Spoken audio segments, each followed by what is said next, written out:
Hi guys, welcome की Chaudhary competition classes. तो आज हम डिस्कस करने वाले हैं जो इंडियन एयरफोर्स की जो रेडी की भर्ती की परीक्षा का जो मेडिकल चल रहा है उस पर बात करेंगे। तो कुल मिलाकर जितने भी कैंडिडेट हैं आगे आने वाले समय में अपना मेडिकल देने वाले हैं, और जो कैंडिडेट क्या है कि अपना सेकंड फेज देने जा रहे हैं, आपका देखा जाए तो सेकंड इनटेक 2021 का, उनको कहीं ना कहीं इस प्रोसेस से गुजरना पड़ेगा। तो उनके लिए भी आई थिंक यह वीडियो बहुत महत्वपूर्ण होने वाली है। तो जो भी कोई कैंडिडेट क्या है कि अपना रिव्यू शेयर करना चाहता है तो मैं डिस्क्रिप्शन में अपना व्हाट्सअप नंबर दे दूंगा, आप वहां से अपना रिव्यू शेयर कर सकते हो, जिससे क्या होगा कि जो आने वाले कैंडिडेट हैं उनको एक हेल्प और एक सजेशन मिल जाएगा।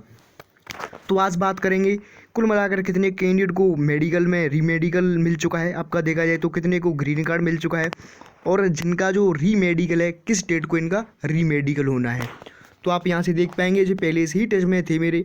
तो हाँ बोलो, मैंने इनसे पूछा कि इनका मेडिकल था, तो दिल्ली में जो आपका 3 SMC है पालम पर इनका मेडिकल था। तो आप यहाँ से देख सकते हैं इन्होंने बोला हाँ ग्रीन कार्ड मिल गया है। तो अब क्या है, इनको ग्रीन कार्ड मिल चुका है। तो सबसे पहले इनको कॉन्ग्रेचुलेसन जिन्होंने ग्रीन कार्ड पा लिया अपना मेडिकल में। आई थिंक जो आने वाली PSL है इसमें भी अपना स्थान श्योर बना पाएंगे। आगे चलते हैं, आप यहाँ से देख पाएंगे मैंने इनसे बोला शेयर रिव्यू।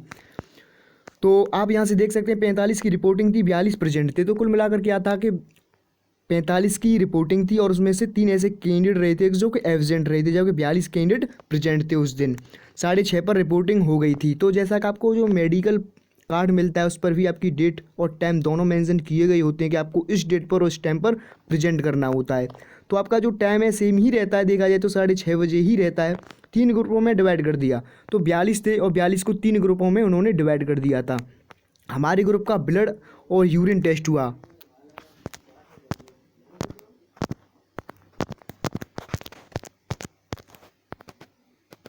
तो 3 ग्रुपों में डिवाइड कर दिया था। प्रत्येक ग्रुप में 14 कैंडिडेट रहे होंगे, 14 कैंडिडेट एक ग्रुप में रहे होंगे। तो इनके ग्रुप को क्या था कि ब्लड टेस्ट और यूरिन टेस्ट के लिए भेज दिया था, जबकि दूसरे ग्रुप को ECG के लिए भेज दिया गया था।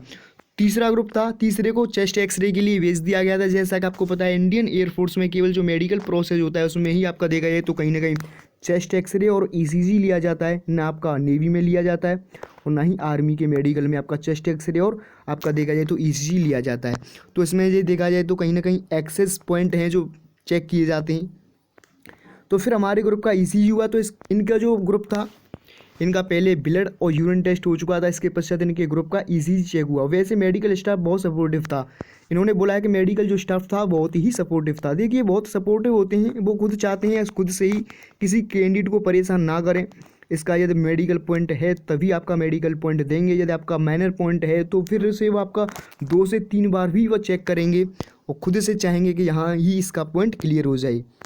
आप यहाँ से देख सकते हैं ECG में वो दोबारा भी चांस दे रहे थे। तो आप यहाँ से इसको लगा सकते हैं ECG में क्या था, जो कोई कैंडिडेट क्या था उसकी जो ECG थी पहले एव नॉर्मल आ रही थी तो उनको दोबारा भी चांस दे रहे थे। खाना खाया उसके 2 घंटे बाद फिर ब्लड टेस्ट हुआ, उसके बाद आई टेस्ट हुआ। तो आप यहाँ से इसको भी लगा सकते हैं, इन्होंने खाना खाया और खाना खाने के बाद इनका 2 घंटे पश्चात ब्लड टेस्ट दोबारा लिया गया। जैसा कि आपको पता है इंडियन एयरफोर्स का जो मेडिकल होता है उसमें 2 बार आपका ब्लड टेस्ट लिया जाता है, एक बार खाना खाने से पहले और एक बार खाना खाने के बाद।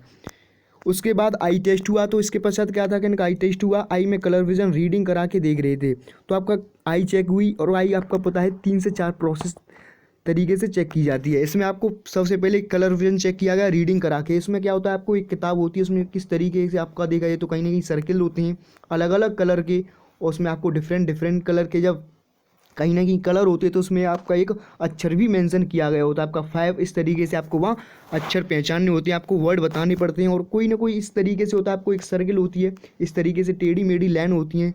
और जब कोई आपको मेडिकल स्टाफ होता है बोलता है कि यह लाइन किधर से कैसे कैसे जा रही है, तो आपको वहीं उंगली पर आपको इस तरीके से बताना पड़ता है और यह लाइन इस तरीके से जा रही है। आपका इस तरीके से वहाँ कलर विजन टेस्ट किया गया था। डिस्टेंस 6x6 की होनी चाहिए, एक मशीन पर बिठाकर डिस्टेंस चेक कर रहे थे। तो आपकी जो आई की डिस्टेंस है 6x6 होनी चाहिए। जब आपका मेडिकल टेस्ट होता है तो उसमें आपकी जो आई है प्रत्येक आई 6x6 की होनी चाहिए, मैंडेटरी है। आपको क्या होता है, यहाँ आपकी एक मशीन होती है और सामने आपका एक बोर्ड लगा होता है, उस पर कुछ इस तरीके के आपके वर्ड होते हैं। हो सकता है उसमें ABCD भी हो सकता है उसमें अल्फ़ाबेटिक वर्ड हो, अल्फ़ाबेटिक वर्ड नहीं होंगे तो आपका मैथमेटिक्स के वर्ड होंगे, हो सकता है 1 2 3 4 इस तरीके से आपके सामने वर्ड हों। तो उस मशीन पर आपको इस तरीके से बिठा देंगे और एक काम को आपको क्या होगा बंद कर देंगे और इसके और ये आपकी जो मशीन होगी और सामने आपका जो बोर्ड लगा हुआ है उसके और उसके बीच की दूरी 6 मीटर रहने वाली है। तो आपको इस तरीके से बस 6x6 की आँख चेक करते हैं कि आपकी जो आँख है 6x6 की है या फिर नहीं है। ईयर चेक हुआ, इसके पश्चात इनका ईयर चेक हुआ, ईयर की हियरिंग चेक की गई। तो इसके आपका ईयर को पता है आपको वैक्स फ्री होना चाहिए, इसमें किसी भी प्रकार की कोई गंदगी नहीं होनी चाहिए। और सेम ईयर का प्रोसेस ही ऐसे चेक किया जाता है, यहाँ आपको खड़ा कर दिया जाता है और जब आपका कोई कमांडिंग ऑफिसर होता है, जो मेडिकल वाले होते हैं स्टाफ, वह यहाँ इस तरीके से बैठा रहता है और इसके बीच की दूरी आपकी 6 मीटर रहती है। और आपको यहाँ से ये कुछ वर्ड बोलेगा, आपको रिटर्न बताना है कि इसने क्या बोला था। तो इस तरीके से आपका हियरिंग विस्पर पावरिंग चेक होने वाली है वहाँ मेडिकल के दौरान 6x6 मीटर का है या फिर नहीं है आपका कान। चेस्ट एक्सरे हुआ, वहीं पर डेंट भी चेक किया गया। तो इनका चेस्ट एक्सरे हुआ, चेस्ट एक्सरे के साथ साथ इनका दांत भी चेक किए गए। देखिए अब तक जितना भी मैंने अपना रिव्यू देखा, देखिए जितने भी मैंने आपके साथ जितने रिव्यू शेयर किए हैं और अब तक मैंने खुद से एनालिसिस किया है, अब तक दांत में किसी कैंडिडेट को आई थिंक 2 से 3 ऐसे कैंडिडेट मिले हैं। मैं पिछले देखा जाए तो 1-1.5 साल से रिव्यू शेयर कर रहा हूँ, 2 से 3 ऐसे कैंडिडेट मिले हैं जिनको दांत में केवल मेडिकल पॉइंट मिला हो। अन्यथा अब तक मेडिकल बहुत ही रेयर चांस होते हैं कि आपको दांत में डेंट में किसी तरीके का मेडिकल पॉइंट मिले। आगे देख सकते हैं नोज चेक की गई। नोज में आपको पता है आपका डीएनएस पॉइंट चेक किया जाता है, आपकी जो नाक की हड्डी है टेढ़ी तो नहीं है, उसका पर्दा झुका हुआ तो नहीं है। बीपी चेक हुआ, पल्स, ये सभी मेडिकल पॉइंट चेक किए गए। तो बीपी में आपको बता चुका हूँ। आपको बीपी में क्या होता है, बहुत सारे कैंडिडेट जब आपके बीपी चेक किया जाता है तो नर्वस हो जाते हैं, जिनके कारण कई कैंडिडेट का बीपी हाई हो जाता है, तो उनको मेडिकल के दौरान पॉइंट दे दिया जाता है। तो क्या होता है जब वो अपना रीमेडिकल देने जाते हैं तो उनका लगभग 95% ही क्लियर हो जाता है, क्योंकि आपको पता है जितने भी कैंडिडेट बैठे हैं सभी 17 से और 21 एज वाले बैठे हैं और इस उम्र में आपको आई थिंक किसी भी प्रकार का कोई बीपी ना अपर होने वाला है ना ओ लो होने वाला है। केवल आपकी नर्वस के कारण, केवल आपकी घबराहट के कारण ही आपको मेडिकल पॉइंट मिल जाते हैं। पल्स में भी यही सेम सीन रहता है, आपका पल्स, ईसीजी, बीपी, केवल आपकी नर्व्स के कारण ही आपको वहाँ मेडिकल पॉइंट मिल जाता है। जिन कैंडिडेट का क्या होता है मेजर होता है तो उनको आई थिंक उनका नहीं कट पाता है और लगभग आपका देखा जाए तो 95% इनका मेडिकल पॉइंट क्लियर हो जाता है रीमेडिकल के दौरान। तो मैंने इनसे पूछा प्राइवेट पार्ट, वेट, हैंडवेंड, इनका क्या हुआ। तो आप यहाँ से देख सकते हैं प्राइवेट पार्ट चेक किए गए, पायल्स वगैरह देख रहे थे। वेट भी चेक किया गया, चेस्ट 5 सेंटीमीटर एक्सपेंशन होना चाहिए, अर्थात आपकी जो छाती का फैलाव है 5 सेंटीमीटर होना चाहिए। वहाँ एक्सरसाइज भी करवाई गई।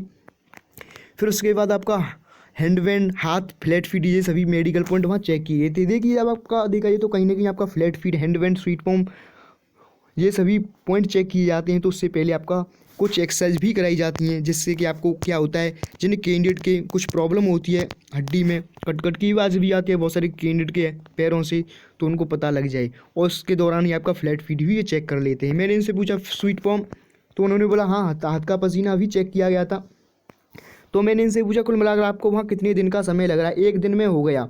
जिनको रेड कार्ड मिला है उनको 2 दिन लग रहे हैं। तो आप यहाँ से देख सकते हैं जिनको ग्रीन कार्ड मिला था केवल उनको 1 दिन में क्लियर हो गया था, जिनको रेड कार्ड मिला है इनको 2 दिन का समय लग रहा है। क्योंकि क्या होता है जिनको रेड कार्ड मिल जाता है उनको अगले दिन एक ड्राफ्ट जमा करना पड़ता है, 40 रुपये का चालान जमा करना पड़ता है SBI ब्रांच में, तो उसके कारण उनको 1 दिन एक्स्ट्रा लग जाता है। देखिए ये प्रॉपर नहीं है कि आपको 1 दिन का ही समय लगे, हो सकता है या 2 दिन भी लग सकते हैं। जिन कैंडिडेट को ग्रीन कार्ड मिलना है केवल इनको ही केवल 1 दिन का समय मिला है। जिन कैंडिडेट की सैटरडे को रिपोर्टिंग है, आई थिंक जो कैंडिडेट आप लगा सकते हैं जिन कैंडिडेट की सैटरडे को रिपोर्टिंग है और जिनका सैटरडे को पूरा मेडिकल प्रोसेस नहीं हो पाया, तो देखिए संडे को तो आपको वहाँ कुछ होने वाला नहीं है, तो आपको मंडे को बुलाएंगे और इस तरीके से आपको 2 से 3 दिन का समय लग सकता है। तो आप 2 से 3 दिन का अरेंजमेंट अपने साथ करके ले जाएं, जिससे कि आपको वहाँ किसी भी प्रॉब्लम का सामना ना करना पड़े, क्योंकि आपको वहाँ अपने पास तो नहीं रखेंगे। आपको वह जितना मेडिकल प्रोसेस चेक कर देंगे, तो किसी दिन आपको 10 बजे बाहर करेंगे, तो किसी दिन 8 बजे, किसी दिन 12 बजे आपको बाहर कर सकते हैं। तो इस तरीके से आप अपना जितना भी देखिए मैनेज करके ले जाएँ। तो आप यहाँ से आगे देख सकते हैं इन्होंने बताया 13 को ग्रीन कार्ड मिल चुका है, जबकि 28+ को रेड कार्ड मिल गया है। तो देखिए बहुत ही कम कैंडिडेट को ग्रीन कार्ड मिला है। आप यहाँ से देख सकते हैं 42 कैंडिडेट में से केवल और केवल 13 कैंडिडेट को ग्रीन कार्ड मिला है, जबकि 28+ कैंडिडेट को रेड कार्ड मिल चुका है, 29 कैंडिडेट को रेड कार्ड मिल चुका है। तो मैंने इनसे पूछा रेड कार्ड वालों की रिपोर्टिंग डेट के बारे में पता है आपको कुछ? तो उन्होंने बोला हाँ, उनको वहाँ 7 जनवरी को रिपोर्टिंग करना है। तो इनकी जो रिपोर्टिंग होनी है 7 जनवरी को इनकी रिपोर्टिंग होनी है। अच्छा, मेजर पॉइंट किस में बने थे? जब मैंने इनसे पूछा तो उन्होंने बोला मेजर पॉइंट आपका ईयर, आई, ECG, एक्सरे, 2 को प्राइवेट पार्ट में, 2 से 3 को DNS, शायद 1 से 2 को वेट वाले भी थे। यही थे ज़्यादातर। तो आप यहाँ से लगा सकते हैं, देख सकते हैं। जब सबसे जो ज़्यादा मेडिकल पॉइंट मिले हैं वह ईयर में मिले हैं, आपका आई में मिले हैं, ECG में मिले हैं, एक्सरे में मिले हैं। कहीं ना कहीं आपके प्राइवेट पार्ट में भी अब 2 कैंडिडेट को मेडिकल पॉइंट मिले हैं और 2 से 3 ऐसे कैंडिडेट रहे हैं जिनको DNS में पॉइंट मिल चुका है, जबकि 1 से 2 ऐसे कैंडिडेट रहे हैं जिनको वेट में पॉइंट मिल चुका है।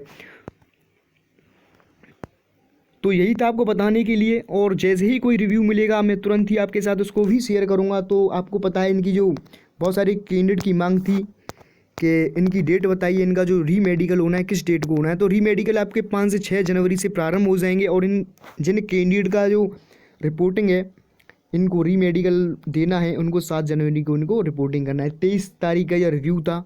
आई थिंक आपके समझ में आ गया है। और जो भी कोई कैंडिडेट क्या है कि अपना रिव्यू शेयर करना चाहता है, मैं डिस्क्रिप्शन में व्हाट्सअप नंबर दे दूंगा, वहाँ से अपना रिव्यू शेयर कर सकते हो। साथ साथ मैं टेलीग्राम चैनल का भी लिंक डाल दूंगा, वहाँ से भी ऐड हो सकते हो, वहाँ से भी अपना रिव्यू शेयर कर सकते हो। तो यही आपको अपडेट देना था। जो